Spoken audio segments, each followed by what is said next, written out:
আসসালামু আলাইকুম। প্রিয় শিক্ষকগণরা, আপনারা কেমন আছেন? আশা করি অনেক ভালো আছেন। আজকে থাম্বনেল এবং টাইটেল দেখে আপনারা বুঝতে পারছেন আমি কী নিয়ে আলোচনা করব। ইতিমধ্যে আপনারা বিভিন্ন পত্রিকার মাধ্যমে জেনে গিয়েছেন যে আপনাদের উৎসব ভাতা কত পার্সেন্ট হতে পারে। এই নিয়ে আমিও একটি ভিডিও বানিয়েছিলাম, একটি শর্ট ভিডিও, সেটি হয়তো আপনারা দেখেছেন। যাই হোক, আজকে মূল কথা হলো আলোচনা করব আপনাদের উৎসব ভাতা আসলে কত পার্সেন্ট হচ্ছে, এটা নিশ্চিতভাবে বলবো ইনশাল্লাহ। বিভিন্ন সূত্র মতে যেটা প্রকাশিত হয়েছে সেটি আমি জানানোর চেষ্টা করব। চলুন কথা না বাড়িয়ে আমি শুরু করি। আসলে আমি কোনো সংবাদপত্রের রিপোর্ট দেখাই না, আমি আসলে আমার গুরুত্বপূর্ণ যে তথ্যগুলো আমি ইনফরমেশন নিই সেখান থেকে আপনাদেরকে তথ্য দেওয়ার চেষ্টা করি। চলুন শুরু করি।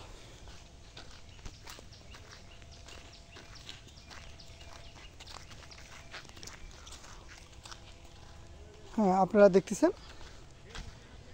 একটি স্ক্রিনশট।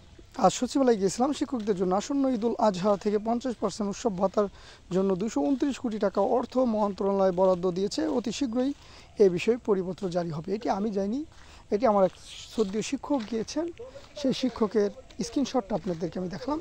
উনি দাবি করিতেছেন যে উনি সচিবালয়ে গিয়েছেন, অবশ্যই সচিবালয়ে গিয়েছেন, যেহেতু আমাকে পাঠিয়েছেন। উনি এই তথ্যটা নিশ্চিত করেছেন যে অর্থ মন্ত্রণালয় 229 কোটি টাকা অর্থ বরাদ্দ দিয়েছে। অতি শীঘ্রই এই বিষয়টির পরিপত্র জারি হবে। তাহলে আপনারা বুঝতে পারলেন আপনাদের কত এখন আমি আলোচনা করি এই 229 কোটি টাকা বরাদ্দ হয়েছে, এখন আপনাদের কত পার্সেন্ট উৎসব ভাতা বাড়তিছে। আসলে শিক্ষকদের উৎসব ভাতা বাড়তিছে 25%, যেটি বিভিন্ন সংবাদপত্রে আপনারা পেয়েছিলেন যে 50 থেকে 75% পর্যন্ত বাড়তে পারে।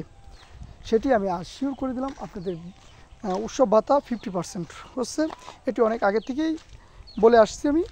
যাই হোক, আজও আপনাদেরকে বললাম। এটি কবে নাগাদ পরিপত্র হতে পারে এটি আমি আমার একটি শর্ট ভিডিওর মাধ্যমে আপনাদেরকে জানিয়েছিলাম যে এটি এই মাসের শেষ সপ্তাহ অথবা মে মাসের প্রথমার্ধে, মানে 15 তারিখের মধ্যে এই পত্রটি জারিত হবে, পরিপত্রটি জারি হতে পারে। বিদায় শিক্ষা উপদেষ্টা ওয়াহিদুজ্জামান স্যার, উনি কিন্তু ওনার কথা রেখেছেন এবং আরেকটি ফাইলও উনি সই করেছেন, যে ফাইলটি আসলে ফেরত